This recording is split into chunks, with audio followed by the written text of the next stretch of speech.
लक्ष्मणा भेदली से शक्ती उदय येता ग बसती सौमित्र निश्चिती मरेल.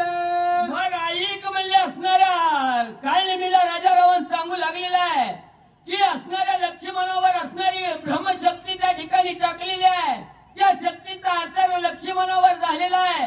लक्ष्मण विशुद्ध आहे आणि रातोरात म्हणजे त्या ठिकाणी औषधी आणली तर लक्ष्मण त्या ठिकाणी उठल. आणि जर दुसऱ्या दिवशीचा सूर्य किरण त्या ठिकाणी उगल आणि त्या किरण जर लक्ष्मणाच्या अंगावर पडली तर लक्ष्मण मरणार आहे. म्हणून हनुमंताला दिवस उजडस्तोवर इकडे त्या ठिकाणी फिरकू द्यायचं नाही. म्हणून लवकर हनुमंताच्या पुढे जाऊन बस बाबा.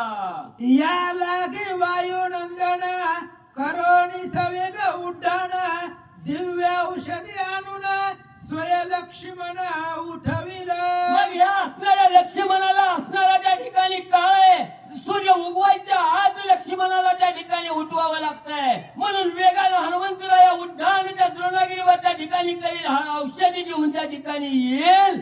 म्हणून त्या हनुमंताला आडकाठी करायची आहे बाबा.